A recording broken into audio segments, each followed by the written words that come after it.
All right, so when you guys have the Regents, always the very first question in the CRQ is going to be about historical or geographic circumstances. Do we all understand what these kinds of questions are even asking? Like, what do they want you to talk about when you get a historical circumstances question? Any ideas?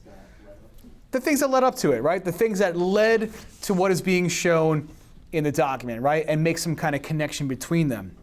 So let's make sure we see the question first and understand it. Explain the historical circumstances that led to British attitudes about their empire as shown in this excerpt from an ABC for Baby Patriots. Okay, to know what happened beforehand, we have to know about what the attitudes are in the actual picture, right? So this comes from like a children's book, if you could believe it, that was published a long time ago, 1898. B stands for battles, by which England's name has forever been covered with glory and fame. C is for colonies. Rightly we boast that of all the great nations, Great Britain has the most. Do we know this word? Colony? Exactly, right? If I'm doing imperialism, that's what colonization is, right? I go someplace and I take control over it and it's mine, right? Great Britain did a lot of colonization, aka imperialism, in 10th grade studies, right? Do we remember one place that Britain took over in our studies this year? Rhymes with Crindia. India is one of them, very good, all right? E is for our empire, where the sun never sets, meaning the empire is so big and spread so far around the world that wherever you looked, there was some place in the world that was controlled by Britain that still had the sun in the sky. The larger we make it, the bigger it gets. So tell me about their attitudes about imperialism. Are they shameful of imperialism? Are they proud of it? We think, well, they're very proud of it, right? They're proud of it and they like it and they want it, all right? They want to make it bigger and bigger. So we have to figure out the events or attitudes that led to this attitude. Like, why did the British come up with this attitude that they need colonies? Do we remember like motivations for imperialism or anything like that? Wanted to obtain natural resources, very good. What else did they want? Land, perhaps. Raw materials, right? Another good way of saying natural resources. Power. What's that expression we often use where we want more territories because we're going to try to get the people in the colonies to buy our stuff and make more money? Markets, right? New markets for goods, right? It's especially important in the 1800s because this is like the height of the Industrial Revolution, right? So if I'm pumping out goods in my factories, I want to make sure that there are people buying them all around the world, right? It's not enough sometimes to sell stuff to just your own country. You want to push it outside of your country as well. Cool. So when you get a question like this, and it's the Regents, you probably want to use complete sentences. Okay, it would be a good way to do it. And what you should do is probably identify and explain something that happened beforehand and then connect it to what's being shown here. All right, so I'm just going to take this, I'm going to put it into a complete sentence, right? How, if I'm doing complete sentences and I'm not really sure the best way to go about it, what's a nice easy way to start a complete sentence answer for something like this? Like, how would you guys go about it? Restate some of the question, right? So let's do one historical circumstance that led to British attitudes about their empire was. Let's put it all down together, right? One historical circumstance that led to British attitudes about their empire was. So now what we have to do after the word was is actually pick an event that happened beforehand. So I'm just going to put what you guys said, was that Britain wanted natural resources and new markets for goods. So now we should try to connect our previous historical event to something that we see here, right? So maybe we say something along the lines of this inspired them to colonize a lot of parts of the world and create the biggest empire in the world, or a very, very large empire, maybe we should say. All right, so let's connect it together. We'll say maybe something like this motivated the British to colonize other lands and make one of the world's largest empires ever seen. That's it. Not too bad, right? The only trouble with these is that with historical circumstances, they are testing your ability to remember what happens before an event. Okay, so you really can't get the answer to the question from a document. If you guys just wrote, the document shows imperialism or colonies being formed, that's not going to be an acceptable answer, right? They want you to kind of figure out what led to the British creating these colonies. Nice. Let's move to the second one. Oh man, big old document, a lot of text. I hope you guys don't get big documents like this. Some years they don't have too many of these large readings. Some years they do. Okay, but this one here is called The Discovery of India, written by Jawaharlal Nehru during his imprisonment at a fort in British India in 1944.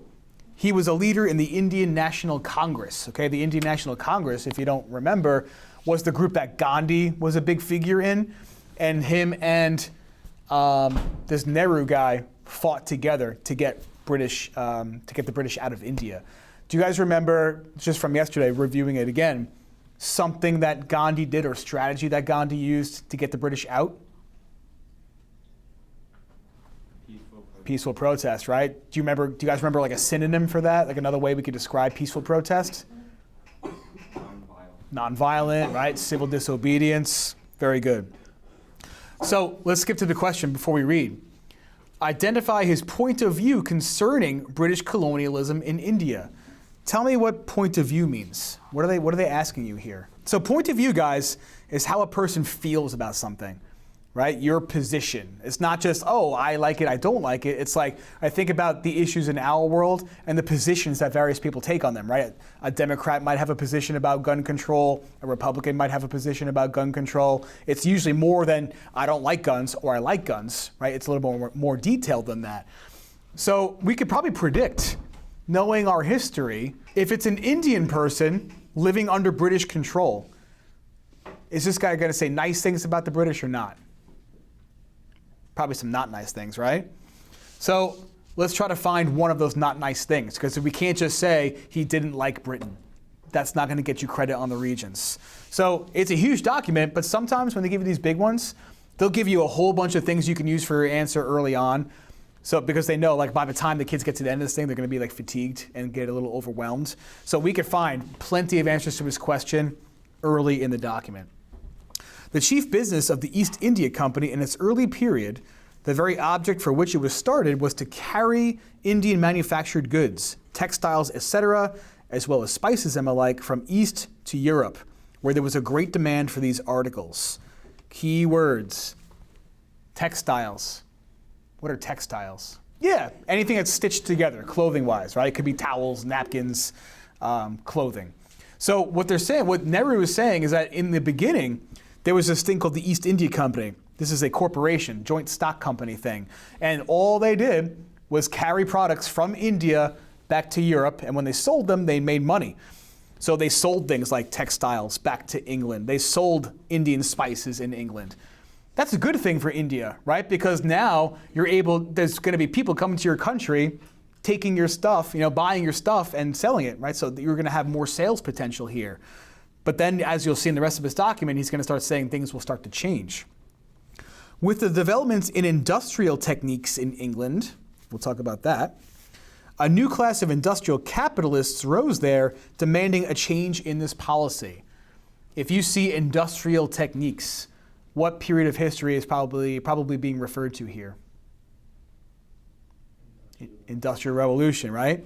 So tell me something about the Industrial Revolution. What changed during the Industrial Revolution? Machines doing what, Nick? Making the stuff, right? Instead of it by hand, we're using the machines. So this guy's claiming once the Industrial Revolution happened, England is changing its policy of just buying Indian stuff. You'll see why in a second. We've already kind of talked about the new market idea. The British market was to be closed to Indian products. Okay, think of the word market here as like store. So British stores are no longer selling Indian products. And the Indian market will be opened to British manufacturers. That's another word for product. So once the Industrial Revolution happened, British stores are not selling Indian products, but Indian stores are going to be forced to sell British products. Why would the British want to make the Indians sell British stuff? To make money, right? This is a fancy way of saying that the British are forcing India to be a new market for goods, right? The British want every Indian person buying British manufactured products. They don't want to let any Indians make their own stuff anymore, right? Because that's not going to make the British any money. The British Parliament, what is this Parliament word? Legislative branch, all right? So it's like, it's okay, it's the British Congress. So we're saying here that the British legislative branch is influenced by these new industrialists and began to take a greater interest in India and the working of the East India Company. To begin with, Indian goods were excluded from Britain. So if I'm producing Indian spices or textiles, I can't sell them in Britain anymore because they passed laws preventing it. That's what legislation means. And as the company held a monopoly in the Indian export business, this exclusion influenced other foreign markets also. We'll skip that part for now in terms of what that means. It's not important for our argument here. This was followed by vigorous attempts to restrict and crush Indian manufacturers by various measures and internal duties, which prevented the flow of Indian goods within the country itself. Okay, so what this means is, let's say I'm an Indian clothing maker. If I wanted to sell my shirts to Indians in another part of India, there'd be a tax just for shipping my shirt to a different part of India. If I'm taxing products, what happens to the price of the product? It goes up. If I have to sell my products at a higher price, do I sell more stuff or less stuff? Less stuff. If I'm selling less stuff, what might happen to my business? It might shut down. If the business shuts down, Rob, what happens to my job? It's gone. It's gone, right? So what he's commenting on throughout this document is basically how all these British policies are killing, right here, right? This whole industry collapsed, is killing Indian businesses. And I think that's the general position here, is that the presence of the British is hurting Indian businesses. That's our claim. And then we want to support that claim with some specific thing that I underlined in the source. Okay, so let's do a complete sentence answer. I'm going to use Nehru's point of view concerning British colonialism in India was. I'll just use the last name for the sake of simplicity. Nehru's point of view concerning British colonialism in India was, right? And if these are our specific examples, we have to generalize here, right? I'm going to simply say British imperialism or colonialism hurt the Indian economy. Okay, was that it hurt the Indian economy? Again, forgive my terrible handwriting. So, second sentence, we want to back it up with a piece of evidence, right? So we'll say this can be inferred from the source or shown in the source, whichever word you want to use, when it states. And now all we do now is pick a specific thing in our document that can help us illustrate how this was bad for the economy. So what could we put here that really shows well that the economy in India is suffering? Boom, textile industry collapsed, right? And since it's coming directly, I'm going to use it word for word from the source. I'll quote those three words. That, quote, the Indian textile industry collapsed. And that's it. There's our point of view answer. All right. Good so far? Okay. Cause and effect. Always, the third question in the CRQ section is going to make you do something with both of the documents. And when it's a cause and effect question, I think the easiest way to go about this is to try to explain how developments from document 1 led to developments in document 2. And what it says here is identify and explain the relationship. So basically, I like to tell my kids to, in your very first sentence, tell me the main idea from document 1 and just say how it led to the main idea in document 2. Right, so if we're looking at the main idea in document 1, if you were to summarize this source in one sentence, tell me what the main idea is. Britain colonizing parts of the world. Cool. So let's start with that. That's our main idea from document 1. Britain colonizing parts of the world. led to, and here's where we'll just drop in the main idea from document number 2, which we just covered, right? If you had to sum up this document with one sentence, big idea, what would you say? Yeah, what about the economy? How it's going down, right? Very good. Led to the collapse of the Indian economy. Forgive the caret there. There's where we identified, right, that key word there, our cause and effect relationship. But this is not enough, right? We need to explain how or why this was the case, using some information we found in the source. So how can we explain the collapse of the Indian economy using this information here? Like, what happened? Because just being in India, like a British person standing in India, is not going to lead to the collapse of the Indian economy, right? So what did the English do that caused that problem? What did the British say about Indian products? What was the new restriction that they put on the Indian products? They couldn't sell them where? In India. Okay, well, they made it certainly a lot harder for Indians to sell them within India because of the new taxes. Could India sell products in Britain anymore? No, right? They wouldn't allow Indians to sell products in Britain anymore. That's going to hurt your economy, right? Because now you have way less sales that you could possibly make. All right, so kind of summarize here, we just want to explain that a little bit, right? How their policies did this, right? So we'll just explain. This is because, this is where we explain, the British sought, a lot of people write seeked. It's not seeked, okay? It's sought. That's the past tense of seek. Sought new markets for goods. And here's where we'll drop in some information from document 2. And therefore, forced the people of India to buy British goods. 2 sentences should be enough. Okay, sentence number 1, you identified a relationship, right? You told me the events, the main idea from document 1 led to the main idea in document 2. And then your second sentence, you explain it a little bit. And that's it. Right? And this information does come from a document, so I am using information from document 2. And since I stated that the British were colonizing parts of the world, that is information from document 1.